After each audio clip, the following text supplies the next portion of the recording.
नमस्कार. तर लग्नानंतर होईलच प्रेम या मालिकेच्या आजच्या भागात आपण पाहणार आहोत.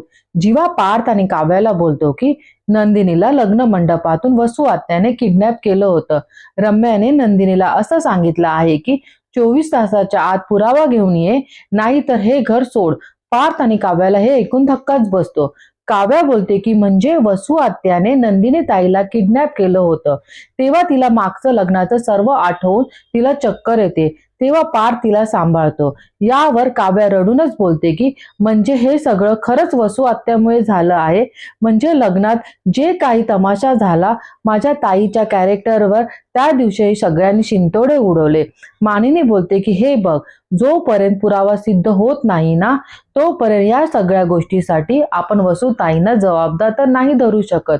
काव्या चिडून आणि रडूनच बोलते की हे सगळं खरं ठरलं ना काकू, मी वसू आत्यांना सोडणार नाही आहे. जर त्यांच्यावरचे सगळे आरोप सिद्ध झाले तर मी त्यांना माझ्या पद्धतीने धडा शिकवल्याशिवाय राहणार नाही. मानिनी काव्याला बोलते की शांत हो, प्लीज शांत हो. यावर काव्या बोलते की अशी कशी शांत हो काकू. मानिनी बोलते की मला तुझा राग अगदीच कळतो आहे बाळा, पण आता तुझ्या रागावर कंट्रोल ठेव प्लीज. हे बघ, नंदिनी जर पुरावा घेऊन आली ना तर मी तुला नाही अडवणार, पण तोपर्यंत स्वतःला त्रास करून घेऊ नको. नंदिनीला आधी येऊ तरी दे. काव्या जरा काळजीनेच बोलते की ताई गेलीये कुठे. ताईला पण हे सगळं कळलं आहे ना. ताई ठीक आहे ना काकू, मला खूप काळजी वाटते तिची. ताई कुठे आहे.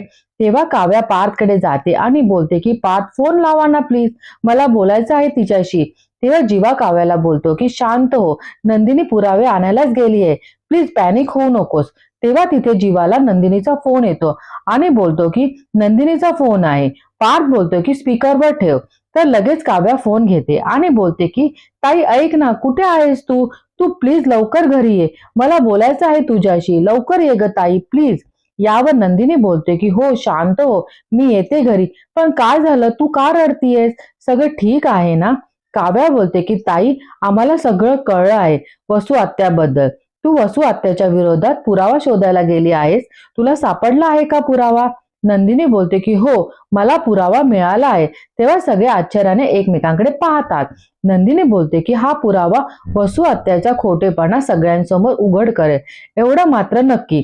पण काव्या तोपर्यंत तू शांत राहा, घरात काहीही वेडवाकडं करू नको, तुला माझी शपथ आहे, कळलं. यावर काव्या बोलते की हो. तेव्हा जीवा बोलतो की नंदिनी मला सांग, तू आता कुठे आहेस, मी तुला घ्यायला येतो. यावर नंदिनी बोलते की त्याची गरज नाही आहे, पुरावा घेऊन मी घरीच येते आणि फोन ठेवते. मानिनी बोलते की नक्की काय पुरावा मिळाला असेल नंदिनीला. दुसरीकडे आपण पाहतो की रम्या घंटा वाजून सर्वांना बोलून घेते. रम्या काव्याला बोलते की 24 तासात आरोप सिद्ध करणार होती ना तुझी बहीण, कुठे आहे पुरावे आणि कुठे आहे ती नंदिनी. काव्या बोलते की आरोप, रम्या आरोप तर तू आणि तुझ्या आईने केले आहे माझ्या नंदिनी ताईवर. येते माझी नंदिनी ताई, तेही पुराव्या सकळ. तेव्हा रम्याचा चेहरा जरा खालीच पडतो. तेव्हा नंदिनी तिथे येते आणि बोलते की पुरावा आहे. तेव्हा तिथे दीपकला आणलेलं असतं आणि आत्याचं खूपच घाबरलेली असते. त्या बोलते की कोण आहे हा, कोणाला घेऊन आली आहेस नंदिनी. दीपक बोलते की मला ओळखलं नाही वसुंधरा मॅडम, तुमचं वय झाले आहे का, विसर पडला आहे तुम्हाला. अहो मी दीपक, तोच दीपक ज्याला तुम्ही नंदिनीला किडनॅप करायची सुपारी दिली होती. आता हे ऐकून सगळ्यांनाच मोठा धक्का बसतो. तेव्हा आत्या दीपककडे जाऊन बोलते की हे मुला, तू काय बोलतोयस, कळतं आहे का तुला. विक्रम या मुलाचा माझा काहीही संबंध नाहीये, हा काहीही बोलतोय. तेव्हा विक्रम बोलतो की एक मिनिट ताई, शांत हो, लेट मी हँडल. विक्रम दीपकला बोलतो की मला एक सांग, वसू ताईने तुला का सुपारी दिली नंदिनीला किडनॅप करण्याची. यावर दीपक बोलतो की कारण माझं नंदिनीवर प्रेम आहे हे त्यांना कळलं होतं, म्हणून यांनी मला एक ऑप्शन दिला. त्या म्हणाल्या होत्या की नंदिनीला किडनॅप करायला मी तुझी मदत करेन, म्हणजे तुझं नंदिनी सोबत लग्न होईल आणि नंदिनी लग्नात नसल्यामुळे खूप मोठा तमाशा होईल. आत्या रडूनच बोलते की अरे विक्रम, मी असं काहीही बोलले नव्हते. आत्या दीपकला बोलते की मला एक सांग, नंदिनीला किडनॅप केलं, तिच्यावरती हल्ला केला होता, आज तिच्या बाजूने कसा काय बोलतोयस रे. विक्रम मानेनी हा तिच्या बाजूने बोलतोय, याचा अर्थ तिने त्याला ब्लॅकमेल केलं असं, नाहीतर काहीतरी आमिष दाखवलं असेल याला. नंदिनी बोलते की दुसऱ्यांना ब्लॅकमेल करण्याचे, आमिष दाखवण्याचे, त्यांचे आयुष्य उद्ध्वस्त करण्याचे विचार फक्त तुमच्या मनात येतात वसू आत्या, आमच्या नाही. आणि राहिला प्रश्न दीपकने माझ्या बाजूने उभा राहण्याचा, तर माणसं बदलतात आत्या. वाईट माणसं चांगली वागायला लागतात आणि चांगली माणसं सुद्धा वाईट वागतात, जशा तुम्ही. दीपक आज माझ्या बाजूने बोलतोय कारण त्याला त्याच्या चुकाची जाणीव झाली आहे. आता बोला, सगळ्यांनी काय करायचं यांचं. मानिनी बोलते की बोला आता ताई. तेव्हा तिथे दीपकला फोन येतो आणि त्याच्या खिशातून जामिनाचे कागद खाली पडतात. तेव्हा रम्या लगेच तिथे जाते आणि बोलते की एवढा का घाबरतोयस? नाही घाबरत ना, मग दाखव. रम्या ते उघडून बघते आणि बोलते की ओ माय गॉड, अगं काय ग हे नंदिनी, तू दीपकची जामिनावर सुटका केलीस. मानिनी बोलते की काय ग नंदिनी, तू याची सुटका केलीस? रम्या बोलते की म्हणजे नंदिनीने हा दीपक नावाचा पुरावा प्लॅन करून आणलाय, म्हणजे दीपकची साक्ष मिळवण्यासाठी त्याला जामिनावर सोडवलाय. माझ्या आईला खोटं ठरवण्यासाठी तिने डील केलं आहे दीपक बरोबर. नंदिनी ओरडूनच बोलते की वाटेल ते बोलू नकोस रम्या, मी असं काहीही केलेलं नाही आहे.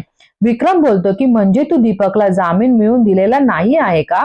नंदिनी बोलते की बाबा, मी दीपकला जामीन मिळवून दिलेला आहे, पण. रम्या बोलते की पण काय? ज्या दीपकला जीवाने आणि पार्थने फोडून त्याला जेलमध्ये टाकलं आणि त्याला तू जामिनावर सोडवलं, अर्थात तुझा काहीतरी स्वार्थ असल्याशिवाय तू असं काही करणार नाही, हो ना? नंदिनी बोलते की माझा कुठलाही स्वार्थ नाही आहे याच्यात. दीपक स्वतःहून माझ्या बाजूने बोलायला तयार झाला कारण त्याला त्याच्या चुकीची जाणीव झाली आहे. त्याने मला विनंती केली होती की तू केस मागे घे, मला चांगलं आयुष्य जगायचं आहे. त्यावर मी त्याला एवढंच म्हणाले की शक्य नाहीये, फार तर मी तुला जामीन मिळवून देऊ शकते, जे त्याने मान्य केलं. मी खरंच सांगते, आमच्यात कुठलाही डील झालेला नाही आहे. हवं तर तुम्ही विचारा दीपकला.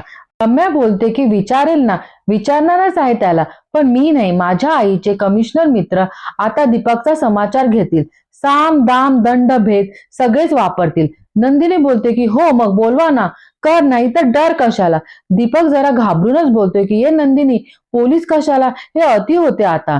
नंदिनी बोलते की दीपक, तू कुठलीच काळजी करू नको, तुला काहीही होणार नाही. यावर दीपक बोलतो की नाही, हे बघ, तू जे मला बोलायला सांगितलं होतं ना, ते मी सगळं बोललो आहे. पण आता जर पोलीस येणार असतील ना, तर मी तुझी साथ देणार नाही. तेव्हा तिथे सगळ्यांनाच मोठा धक्का बसतो. तेव्हा आत्या मोक्याचा फायदा घेऊन साथ देणार नाही म्हणजे? विक्रम ऐकतोयस ना काय बोलतोय ते? विक्रम नंदिनीला बोलतो की नंदिनी, काय हा प्रकार आहे? नंदिनी बोलते की बाबा, मलाच कळत नाही आहे, हा अचानक असा कसा बोलतो. नंदिनी दीपकला बोलते की दीपक, काय बोलतोयस तू? रम्या नंदिनीला बोलते की तुला कळत नाही आहे, मी विचारते मग. रम्या दीपकची कॉलर पकडून बोलते की काय बोलला? जे बोलायला सांगितलं होतं ते बोललो म्हणजे? या नंदिनीने असं काय बोलायला सांगितलं होतं तुला? हे बघ, खरं खरं सांग. हा बोल, आणि त्याच्या कानाखाली देते. दीपक बोलतो की हा सांगतो, सगळं खरं सांगतो. नंदिनीने मला वसुंधरा मॅडमच्या विरोधात खोटी साक्ष द्यायला लावली होती. मी साक्ष दिली तर नंदिनी माझी जामिनावर सुटका करेल, अशी डील केली होती तिने माझ्या सोबत. नंदिनीला आणि सर्व घरातल्यांना ऐकून मोठा धक्काच लागतो आणि आजचा भाग इथे संपतो. धन्यवाद.